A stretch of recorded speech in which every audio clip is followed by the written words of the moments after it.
Seigneur, merci parce que nous voulons proclamer encore que ta parole ne retourne jamais à toi sans avoir produit son effet dans nos cœurs.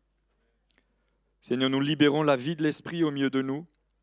Nous libérons, Seigneur, ta présence et nous te remercions encore pour la grâce et le privilège que tu nous donnes de pouvoir partager ta parole. Oui, à toi la gloire, à toi la puissance et l'honneur dans le nom de Jésus. Amen. Amen. Bien, nous allons prendre un texte dans la parole de Dieu. Nous l'avons lu tout à l'heure, nous l'avons dit, nous croyons en Dieu le Père, nous croyons en Jésus-Christ et nous croyons aussi que Jésus reviendra chercher tous ceux et celles qui auront cru en lui. Nous allons prendre un texte dans la parole de Dieu, un texte que peut-être pour certains vous connaissez bien. Vous connaissez peut-être pour certains ce texte qui est bien connu. Luc chapitre 8 à partir du verset 22 et nous allons lire ensemble ce passage des Écritures. Luc chapitre 8, à partir du verset 22. Je ne sais pas si tout le monde a pris sa Bible ou est-ce que vous avez pris votre Bible ce matin? Amen. D'accord. Allez, sur le téléphone. Alors, pendant que vous allez lire la Bible sur le téléphone, ne regardez pas ni les SMS, ni les mails, ni Facebook, qu'on soit bien concentré sur ce que la parole de Dieu nous dit.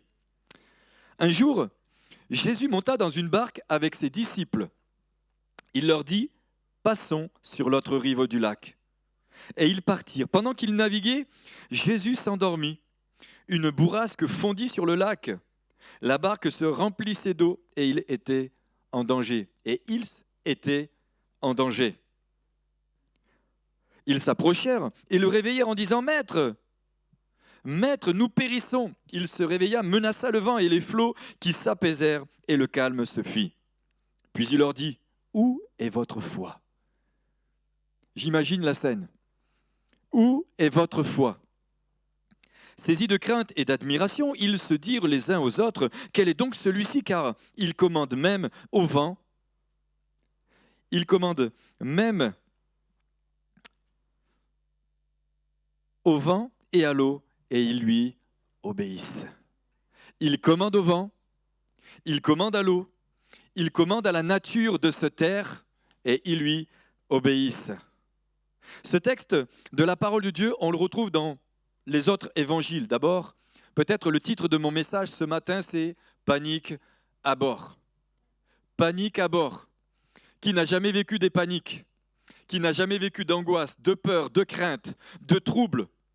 Et là, on voit des disciples qui sont littéralement en panique. Ils n'ont pas simplement eu peur, ils ont paniqué dans la situation dans laquelle ils se trouvent. Et c'est pourquoi ce matin, j'aimerais intituler le titre de mon message « Panique à bord », parce que nous pouvons tout à fait nous mettre à la place des disciples et nous retrouver exactement dans la même condition que ces disciples. Nous pouvons aussi la transposer dans ce que nous sommes en train de vivre aujourd'hui et nous pouvons être, nous aussi, littéralement paniqués par la situation dans laquelle nous nous trouvons. Pour diverses raisons, à cause de la maladie, à cause d'un problème financier, à cause peut-être d'un problème sentimental, à cause de tellement de circonstances que nous aussi, nous pouvons nous retrouver dans notre vie à un moment donné en panique. Donc je disais à l'instant que nous retrouvons ce texte dans les autres évangiles. On le retrouve dans Matthieu chapitre 8, dans Luc au chapitre 8 qu'on vient de lire, mais aussi dans Marc au chapitre 4. Et si vous avez envie d'aller vérifier, vous pourrez aller vérifier dans ces textes. Donc, quand on regarde un petit peu le contexte de ce message et on regarde un petit peu la scène, on se rend compte que les disciples n'ont pas réagi tout à fait tous de la même façon. Quand on creuse un petit peu, on se rend compte que si on le médite dans l'évangile de Matthieu, eh bien Matthieu dira « Seigneur ». Il appellera Jésus « Seigneur ». Marc, il dira « Maître »,« Docteur », celui qui enseigne. Luc dira surveillant, président, chef d'une maison. Ils ont appelé Jésus dans cette difficulté dans laquelle ils étaient d'une manière différente. Alors, vous pourrez aller le lire pour voir un petit peu. L'un dira « Sauve-nous », Matthieu chapitre 8, verset 25. « Seigneur, sauve-nous, nous sommes en train de périr, sauve-nous ». L'autre dira, en s'adressant à Jésus, inspiré de la peur, « Ne te soucies-tu point de ce que nous sommes en train de vivre ?» Et si on se transpose, eh bien, on se met à la place des disciples, je pense que dans certaines réactions ou dans certaines attitudes ou dans certaines situations, nous sommes un petit peu comme ça. Et Jésus, tu ne vois pas qu'on est en train de périr, tu ne vois pas qu'on est en train d'être submergé, tu ne vois pas que l'eau est en train de remplir la barque. Et les disciples étaient agités de tellement de manières intérieures. Le dernier dira, nous périssons. Ces diverses expressions proviennent du fait que les disciples parlaient tous à la fois. Il faut comprendre le contexte. Agitation, tempête. On verra un petit peu quelles sont un petit peu plus les définitions derrière le mot tempête. Parce que pour certains, ça peut être un typhon, ça peut être un tsunami, ça peut être des vents et des tourbillons tellement violents. Je ne sais pas si vous avez entendu, mais actuellement, il y a des vents violents sur Madagascar où les vents soufflent à plus de 250 km/h. Ça a soufflé à La Réunion aussi. Alors quand on est de l'extérieur, j'ai vu une image sur Internet et on voit eh bien, une image tellement grande, énorme par rapport à la taille de La Réunion. Et là, on se dit, waouh, j'ai pas forcément envie de me retrouver dans ce genre de circonstances. C'est pour ça que j'ai appelé le titre de mon message Panique à bord. Qui n'a jamais dit lorsqu'il a eu peur, j'ai eu la trouille de ma vie. On a toutes sortes d'expressions dans ces moments difficiles. J'ai eu la peur de ma vie. J'ai cru qu'on ne se reverrait plus jamais. Il s'en est fallu d'un rien pour que ma vie soit finie. Ça vous est jamais arrivé de dire ça à certains moments? Ouah, la trouille que j'ai eue, je ne peux pas vous imaginer. Alors nous les hommes, parfois, on n'osera pas trop le dire. Non, non, je n'ai pas eu peur. Non, t'inquiète, tout va bien. Mais tu as les jambes qui tremblent.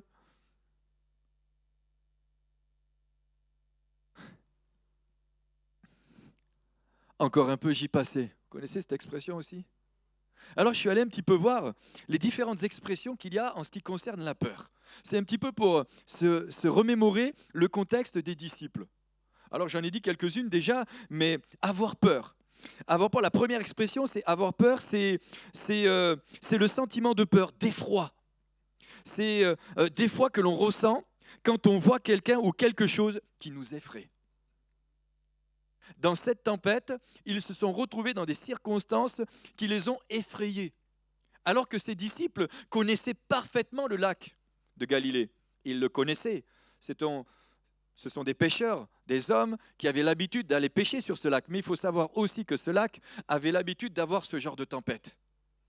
Ça, il faut le savoir. Le contexte dans lequel il était sujet justement à ce genre d'événement. La deuxième expression, c'est avoir la trouille.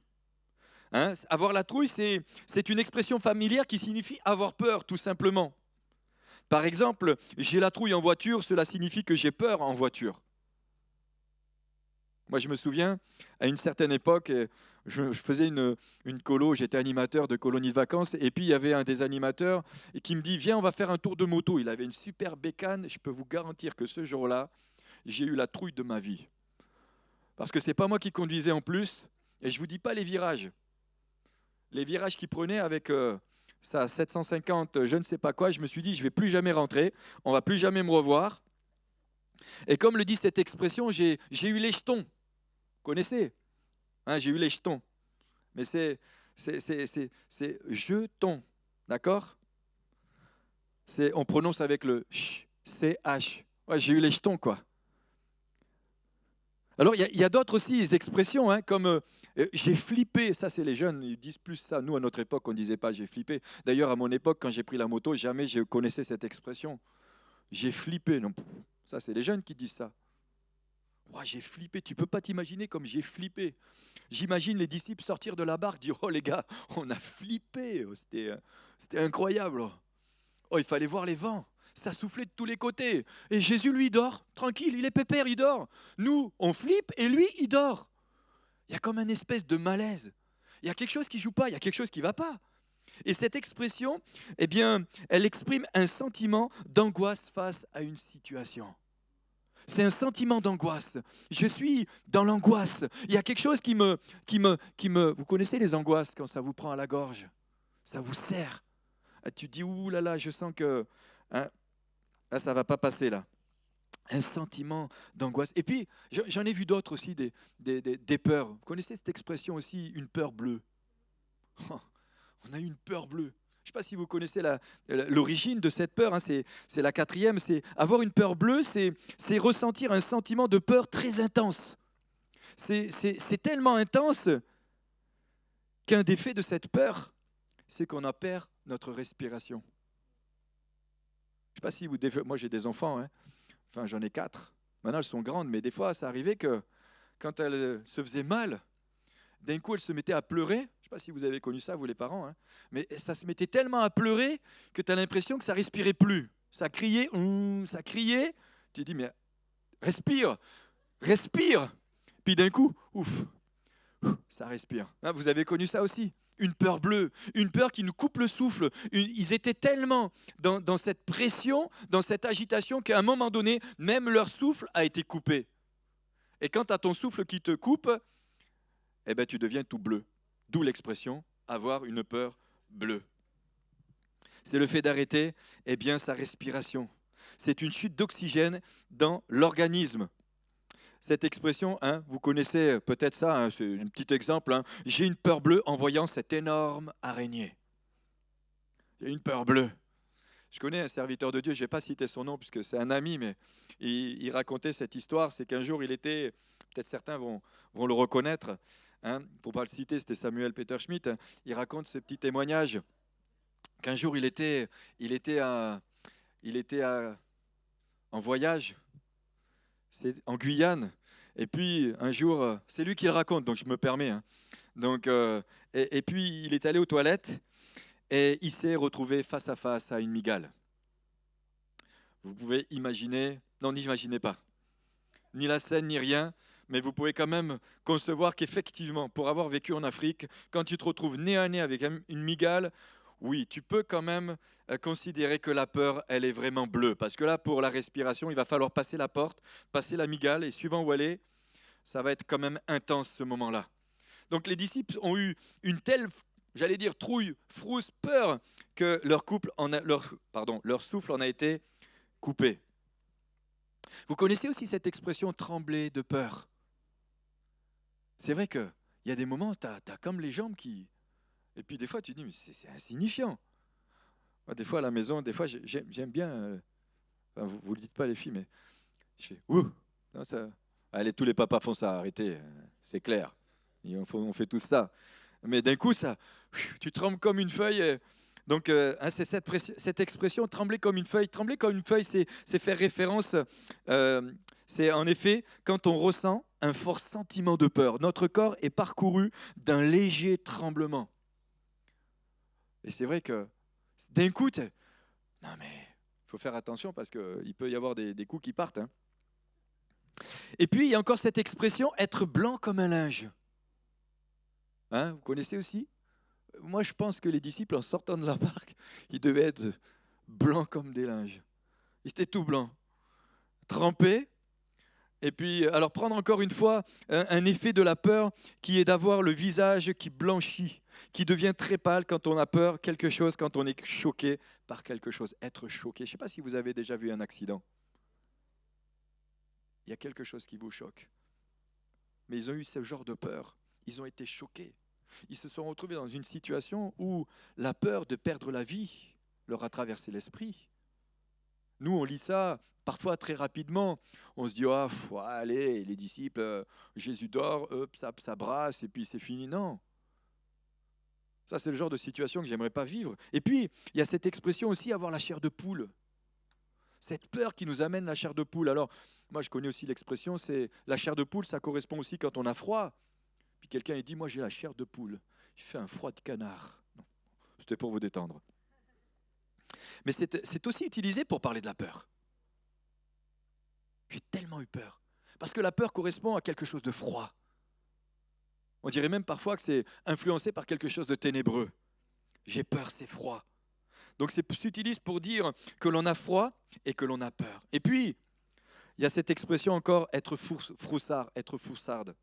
La huitième expression à connaître, c'est être frossard. Être frossard au féminin, être frossard, c'est un trait de caractère. C'est une personne qui est très craintive. C'est une personne qui a peur un peu de tout. Je n'irai pas jusqu'à dire que les disciples avaient peur de tout. Je pense que leur peur a été animée par les circonstances qu'ils étaient en train de traverser. Pourquoi? Et pourquoi la tempête? On peut se poser aussi sérieusement la question, pourquoi Jésus étant avec ses disciples, permet-il que les disciples vont traverser ce genre de tempête? Et permettez-moi de vous dire que vous soyez croyants, que vous aimez Jésus de tout votre cœur et que vous le connaissiez, eh bien Jésus permettra qu'il y ait aussi des tempêtes que nous puissions traverser.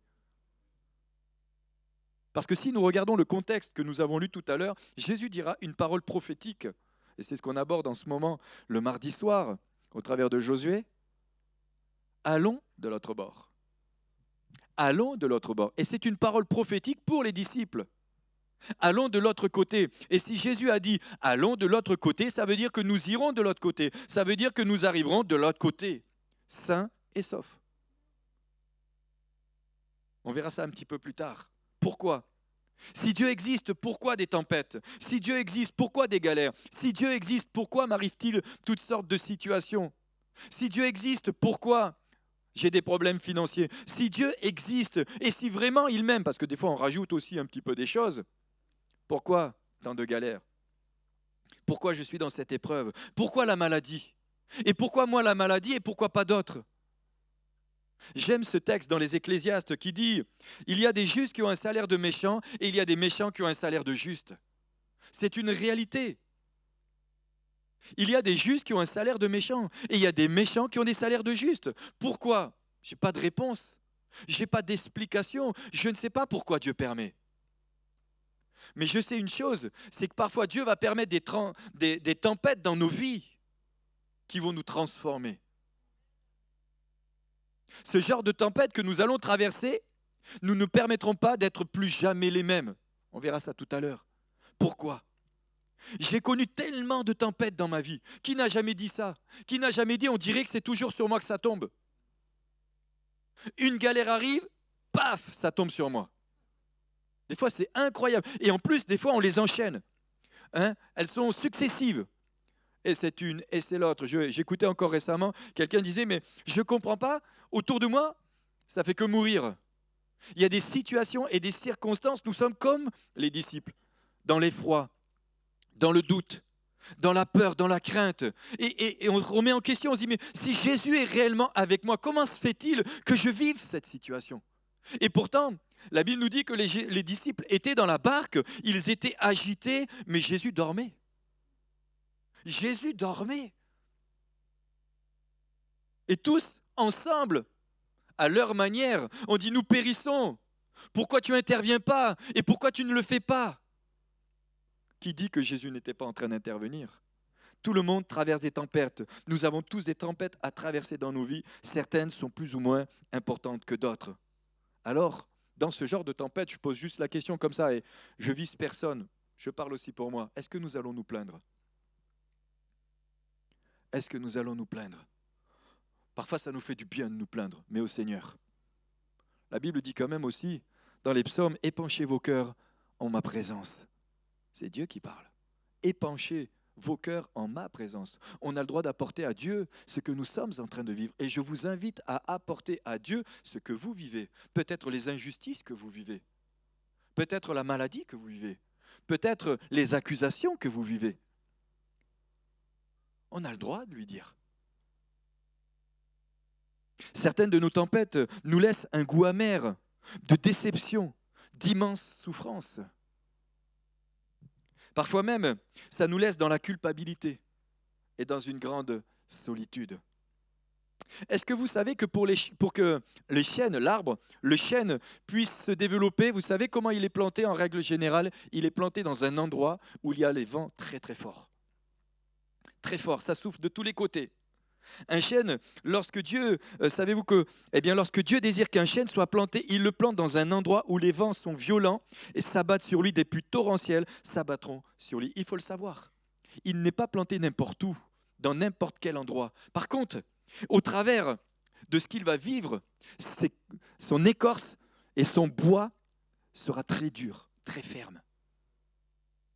Et je crois qu'en tant que homme, femme, enfant de Dieu, ou vous qui êtes là peut-être pour la première fois, quelles que soient les épreuves et les tempêtes que vous traversez, si Dieu les permet, et Dieu les permet, c'est pour que vous soyez forts, c'est pour que vous soyez affermis, c'est pour que vous puissiez peut-être pour certains le connaître.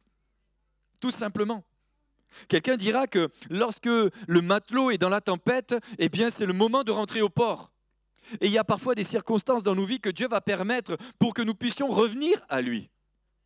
Parce que parfois nous vivons sans lui. Ce sont alors des circonstances pour le chêne qui vont durcir les fibres de son bois. Ça va durcir les fibres de son bois. Et c'est ainsi que cet arbre devient le roi de la forêt. C'est important de le savoir. Sachez que le vent de l'épreuve qui souffle sur votre vie ne détruira jamais le souffle divin que Dieu a mis en vous. Je peux le redire ? Sachez que le vent de l'épreuve qui souffle sur votre vie ne détruira jamais le souffle divin que Dieu a mis en vous et en nous. Après la tempête, l'arbre que Dieu a planté continue de grandir. Après la tempête, l'arbre continue de grandir. Parce qu'il a été planté de manière à ce qu'il ne sera pas déraciné. Après avoir été planté et après avoir vécu la tempête, il va continuer à s'accroître et à se développer. Aucun combat, aucun rejet, aucune souffrance n'a le pouvoir de détruire votre vie. Je peux le redire ? Oui, je vais le redire. Aucun rejet, aucune souffrance n'a le pouvoir de détruire votre vie. Savez-vous que les beautés de la vie se voient juste après les tempêtes? Je relis des fois de temps en temps un petit peu mes notes pour être sûr de ne pas oublier. Avez-vous envie de baisser les bras? Et quand on regarde les disciples, on se dit que tellement ils étaient dans la panique, on peut comprendre qu'ils aient eu envie de baisser les bras. Et peut-être ce matin, vous vous dites, mon dernier espoir, c'est Jésus. Vous avez raison de vous le dire. Parce que celui qui vient à Jésus, il y a de l'espoir pour lui. Parce qu'il y a de l'espoir en lui. Waouh, ça c'est pas mal. Il y a de l'espoir pour lui, mais il y a de l'espoir en lui. Amen. Ne baissez pas les bras. Persévérez, continuez. Je rappelle encore quelques points sur le contexte de Jésus. Lors de cet événement, nous voyons des disciples agités par la peur, l'angoisse, la tourmente. Ils étaient au bord du naufrage, dans une tempête dont certains disent que c'était littéralement comme un véritable tsunami. Je ne sais pas si vous avez déjà vu ce que c'était qu'un tsunami. Personnellement, j'ai dit, Seigneur, c'est le genre de circonstances que je ne voudrais jamais vivre. Quand on a parfois certaines images de ceux qui ont vécu des tsunamis, mais c'est terrible. C'est terrible. Alors que s'agite, Jésus lui dort paisiblement. Et on voit dans ce contexte tout un paradoxe. Jésus qui aime ses disciples particulièrement, et la parole de Dieu nous dit, car Dieu a tant aimé le monde qu'il a donné son Fils unique afin que quiconque croit en lui ne périsse pas, mais qu'il ait la vie éternelle. Et parfois on a une image d'un Dieu ou une image de Jésus qui n'est pas véritablement celle que nous devrions avoir. Je m'explique. Nous croyons que parce que nous marchons avec Jésus ou parce que Dieu est amour, nous ne devrions jamais vivre aucune difficulté dans nos vies ou aucune tempête. Peut-être que nous ne devrions jamais être malades, peut-être que. Nous avons une image ou une certaine image où parce que nous sommes enfants de Dieu, tout doit être toujours tip-top, il doit répondre à toutes nos prières, tout devrait, etc. On oublie parfois que notre espérance est en lui et que notre espérance, c'est que nos yeux le verront. Et qu'au travers de ce qu'il va nous permettre de vivre aussi ici-bas, ça va être un moyen pour Dieu de nous transformer, mais aussi un moyen pour Dieu de nous permettre d'apprendre à le connaître et de nous permettre de vivre des situations exceptionnelles et extraordinaires. Nous connaissons la fin de l'histoire. C'est peut-être si Jésus nous disait, est-ce que tu serais prêt à vivre quelque chose d'intense avec moi ? Mais alors vraiment, je voudrais que tu vives quelque chose de particulier, d'intense. Tu vois, les disciples, ils étaient dans la tempête. Je voudrais que tu vives exactement la même situation. Tu connais la fin de l'histoire. Tu sais que je vais ordonner à ce que ça s'arrête. Est-ce que nous serions prêts à le vivre ? Une grande question. Hein. Bon, on peut dire oui, et puis Alors, je me suis posé quelques questions et j'aimerais vous livrer quelques réflexions quand je méditais sur ce passage. Premièrement, les disciples se sont laissés submerger. Pardon- Pardonnez-moi ce petit jeu de mots. Ils se sont laissés submerger. Et je crois que dans ce que nous traversons parfois, nous nous laissons nous aussi submergés par nos émotions. Nous nous abandonnons à nos émotions, alors que la parole de Dieu nous invite à marcher par la foi. Ce n'est pas les circonstances qui doivent définir l'état intérieur de notre cœur. Mais par contre, les circonstances peuvent essayer d'influencer sur l'état de notre cœur, sur nos émotions, sur notre façon de voir, sur notre façon de parler. Et là, les disciples se sont laissés submerger.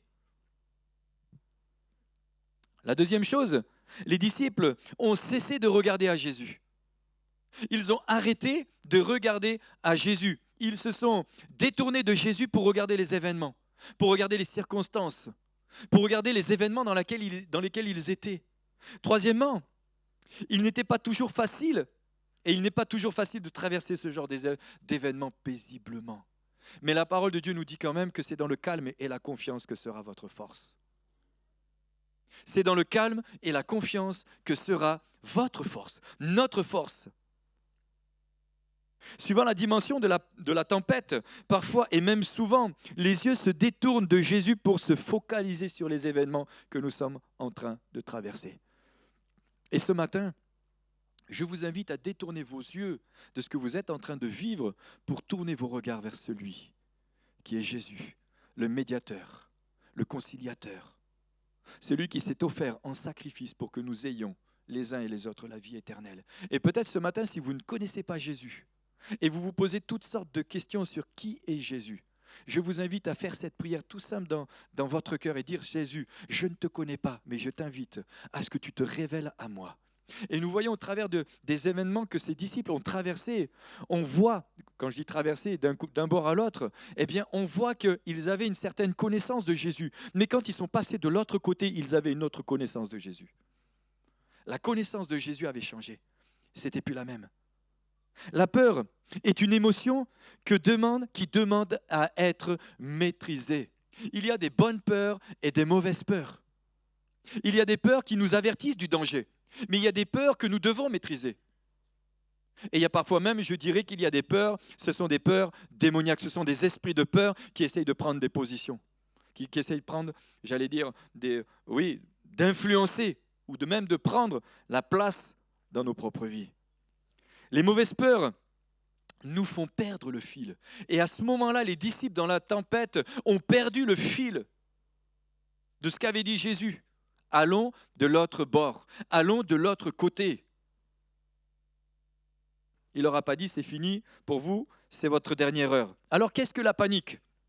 La panique, c'est quelque chose qui trouble subitement et violemment l'esprit. C'est quelque chose qui vient violemment percuter notre esprit. Et d'un coup, il y a comme une espèce de panique qui s'engendre.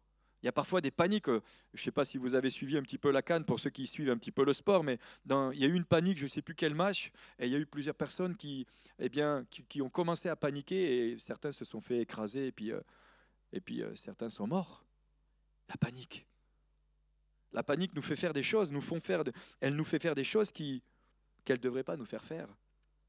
Deuxième point, c'est peur terrible, panique qui survient de manière subite et violente en troublant l'esprit et le comportement. Ça vient troubler notre comportement. Et on voit que les disciples, dans cette panique, leur comportement a été complètement perturbé. Alors, il y a quelques synonymes que je me suis dit que je voulais vous partager, par exemple comme affolement, épouvante, effroyable panique. Panique collective. Ils étaient tous ensemble dans la panique. Tous ensemble, ils se sont mis à crier, à dire Jésus. Ils ont crié tous ensemble. Alors moi, je ne leur jette pas la pierre, parce que je me dis peut-être qu'on ne ferait pas mieux. Alors j'ai encore médité pour aller un petit peu plus loin. Je vous livre tout ça ce matin. Quelques réflexions encore pour les disciples. Dans cet événement, pour les disciples, c'était une peur, l'angoisse, la panique, nous périssons, le danger, l'incertitude, l'agitation. Ça a été encore un sentiment d'abandon. Jésus, tu nous as abandonnés. Jésus, tu nous as abandonnés. Et peut-être ce matin, pour certains, vous vous sentez abandonnés de Jésus. Certains, vous vous sentez abandonnés, je le sais. Terreur, aveuglement, trouble, déstabilisation. Pour d'autres, vous vous sentez littéralement déstabilisés, désorientés, même parfois au bord de la rupture. Là, c'est sérieux. Hein. Pour Jésus, ça a été dormir, repos, être en paix, tranquille, sommeil du juste, présence de Dieu dans la barque. Dieu est dans la barque. Dieu est avec eux. Ça nous rappelle les disciples d'Emmaüs sur le chemin les disciples sur le chemin d'Emmaüs, alors que Jésus est mort à la croix, complètement déstabilisés, complètement désorientés. Ils ne se rendent même pas compte que Jésus est là, à côté d'eux. Ils sont tellement dans l'angoisse, dans la tristesse, dans la souffrance, qu'ils ne voient même plus que Dieu lui-même est avec eux, déstabilisés. Dans le psaume 23, il est dit « Il me dirige près des eaux paisibles ». Si Jésus est avec nous dans la barque, nous aurons sa protection, quelles que soient les circonstances. Si Jésus est dans votre barque, et tout à l'heure je vous inviterai à accepter Jésus dans votre barque, quelles que soient les circonstances, il vous protégera, il vous gardera, et il vous conduira dans de verts pâturages. Je rappelle la parole que Jésus a dit tout au début de ce texte. Passons de l'autre rive. Passons de l'autre côté. Jésus nous rappelle dans Matthieu chapitre 28 et au verset 20, « Je suis avec vous. Je suis avec vous jusqu'à la fin du monde. » C'était la tranquillité, c'était le repos. Alors les événements qu'ils ont traversés, c'est la bourrasque, une tempête, un typhon, un tsunami, un vent violent, un tourbillon, un orage, une tornade, un ouragan, un cyclone. Voilà la définition qu'il y a derrière ce mot tempête. L'intervention de Jésus, ça fait silence, tais-toi, instantanément. Et je crois que dans les circonstances que vous et que nous pouvons traverser, instantanément, Jésus est capable de dire « Stop, maintenant ça s'arrête ». Et je l'ai vu bien des fois, à des moments précis. Jésus intervient et ça s'arrête instantanément. Il se lève, il ordonne à la tempête de se taire. Alors, Jésus va leur poser une question. Et nous pouvons nous poser cette même question ce matin. Et je peux vous poser la même question à vous qui êtes là. Où est votre foi? Où est votre foi? Alors, certains pourraient dire, oh non mais moi, t'inquiète pas, tout va bien. Alléluia, merci Seigneur. Donc ce n'est pas pour vous, c'est pour les autres. Pour d'autres diraient, moi j'ai une foi dans les chaussettes. Vous connaissez aussi cette expression, en ce moment j'ai la foi dans les chaussettes. Où est votre foi? Et Jésus va les interpeller en leur disant, mais quand même, je suis avec vous. Vous me connaissez quand même. Je suis avec vous depuis combien de temps? Je marche avec vous et vous ne savez pas en fait qui je suis. Vous avez oublié qui je suis. Où est votre foi? Où est ta foi? Qu'as-tu fait de ta foi? Alors Jésus va mettre le point sur l'incrédulité, le doute. Il va les surprendre, il va les étonner. Il va amener une interrogation. Il amène l'incompréhension et la stupéfaction. Mais il va aussi susciter une crainte respectueuse dans leur cœur. Ils vont être même saisis d'admiration. Saisis d'admiration. Où est votre foi? Et voilà que va susciter au travers de ce message, au travers de ces événements, une discussion entre les disciples. Moi, j'aime la manière dont Jésus nous emmène. Parce que parfois, nous traversons des choses, et il n'y a pas encore longtemps, je me posais des questions, je réfléchissais. Je me disais, mais qu'est-ce qu'il faut changer? Qu'est-ce qu'il faut faire différemment? Et ça va susciter, au travers de ces événements, ça va susciter au niveau des disciples une discussion. Mais qui est celui-ci? Mais pourtant, ils sont avec lui, mais ils vont le dire. Mais qui est celui-ci? Peut-être ce matin, nous pourrions dire, mais qui est Jésus pour moi? Certains diraient, c'est mon sauveur, c'est mon Seigneur, c'est mon Dieu. Mais peut-être certains pourraient dire, mais moi je ne sais pas qui il est. C'est peut-être l'occasion de dire, Seigneur Jésus, moi je ne te connais pas. Je désire te connaître.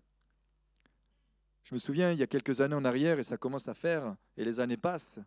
Je me souviens un jour avoir été dans une église comme celle-ci, un matin, un après-midi, et avoir dit à un moment donné, Jésus, si tu existes vraiment, je veux que tu te révèles à moi. Et les disciples marchaient avec Jésus, mais les disciples ne connaissaient pas Jésus. Ils ne savaient pas qui était réellement Jésus. Mais après la tempête, ils ont découvert qui était Jésus. Et ce matin, peut-être certains, vous êtes là et vous avez besoin de connaître qui est Jésus réellement. Jésus, il est le médiateur entre Dieu et les hommes. Jésus, il est l'agneau de Dieu qui s'est offert en sacrifice. Alors ça, c'est des gros mots, vous n'allez rien comprendre, mais tout simplement, Jésus est celui qui nous permet d'être réconciliés avec Dieu. Jésus, il est aussi la porte. Il est celui qui nous permet de rentrer dans le ciel. Jésus, il est celui qui nous permet d'être pardonnés de chacun de nos péchés. Mais Jésus, il est aussi celui qui permet et qui vient mettre le doigt sur nos péchés. Mais il ne vient pas mettre le doigt pour nous condamner, ni pour nous accuser. Et il ne vient pas mettre le doigt sur ton péché, simplement pour te dire « tu es un pécheur ». Non, il vient pour te dire « si tu m'acceptes comme étant mon Seigneur et mon Sauveur, si tu m'acceptes dans ta vie comme Seigneur et Sauveur, si tu te repens de chacun de tes péchés, alors je viendrai, et si tu m'acceptes dans ton cœur, je viendrai dans ta vie, et je changerai ta vie. Je changerai ta vie, je me révélerai à toi. Je me révélerai à toi d'une manière particulière et spéciale. Je te ferai comprendre et je te ferai connaître qui je suis réellement. » Ça a suscité une discussion entre eux. Mais qui est celui-ci à qui obéissent même les vents et la tempête? J'imagine la scène. J'imagine la scène qu'ils étaient en train de vivre. Une vive discussion. Mais qui? Mais en fait, qui est Jésus? Qui est réellement Jésus? Les disciples ont vécu une véritable révélation de qui est Jésus. Ils ont vécu la puissance de Dieu en action. Moi, je me dis, waouh, instantanément, Jésus s'est levé. Il a dit, silence. Alors, ça va toucher aussi notre cœur. Est-ce que je le crois? Est-ce que tu le crois? Jésus va démontrer sa puissance. Parce que les éléments ne pourront pas faire autrement que de lui obéir. Il va démontrer son autorité, son pouvoir. L'autorité qu'il a sur les éléments, l'autorité qu'il a sur le monde spirituel, l'autorité qu'il a reçue de la part de Dieu. Les disciples vivent un véritable miracle. Et intérieurement, les disciples vont vivre ce que moi j'appellerais aussi une véritable transformation, un changement. Je dirais, et j'ai noté dans mes notes, plus jamais le même. Quand tu as rencontré Jésus, tu n'es plus jamais le même. Et ce matin, je ne sais pas où vous en êtes, mais je vous inviterai à chercher Jésus de tout votre cœur. J'inviterai peut-être les musiciens à me rejoindre. Je ne voudrais pas vraiment être très long, mais je vais encore partager 2-3 points encore, parce que j'en ai encore pas mal. Si Christelle, tu peux venir au piano, si vous pouvez me rejoindre. La tempête, écoutez bien, quelle est la principale leçon que le Seigneur voulait enseigner à ses disciples? Plusieurs. La tempête elle a été permise par Jésus pour mettre en évidence le manque de foi et l'incrédulité des disciples. La tempête, elle nous permet de nous apprendre à garder le calme, à veiller sur nos sentiments, nos émotions, à veiller à être attentifs. Au travers de cette expérience, les disciples ont réellement rencontré Jésus et leur vie en a été littéralement bouleversée. Une chose qui est importante aussi, c'est qu'au travers de ce que les disciples ont vécu, Jésus révèle aussi qu'il est fidèle à sa parole. C'est-à-dire, au début de ce texte, Jésus a dit « Passons de l'autre rive ». Et quand vous méditez le message, quand vous lisez ce texte et vous voyez juste après, ils arrivent de l'autre côté. Et va s'engendrer une délivrance incroyable qu'un homme qui était possédé va vivre. Mais n'empêche que Jésus veillera. Et je vous le dis, bien-aimés, vous qui avez reçu peut-être des promesses de la part de Dieu, toi qui as reçu des promesses précises de la part de Dieu, Ce que Dieu a dit, il va l'accomplir. Ce que Dieu dit, il le fait. Ce que Dieu a dit, ce que Dieu m'a dit, ce que Dieu t'a dit, il le fera et il l'accomplira. Parce qu'il veille sur sa parole. Passons de l'autre rive. Les disciples sont passés. Il n'a pas dit comment ils allaient passer, mais il a dit passons. Et ils sont passés. Et ils l'ont vécu. Ce que Dieu a dit prophétiquement, il l'accomplira. Parce que Jésus veille sur sa parole. Il a fait la promesse à ses disciples, allons de l'autre côté. Il ne leur a pas dit comment, mais il l'a fait. Encore un point, je crois, qui est important, c'est qu'au travers de la tempête, eh bien, apprenons à garder le cap. Apprenons à garder le cap. Oui, apprenons à garder le cap. Jésus veille toujours pour accomplir ce qu'il a dit. Encore une chose qui me semblait importante de vous dire, c'est que les disciples ne se sont pas retrouvés dans la tempête parce qu'ils avaient commis un péché particulier. C'est Dieu qui a permis.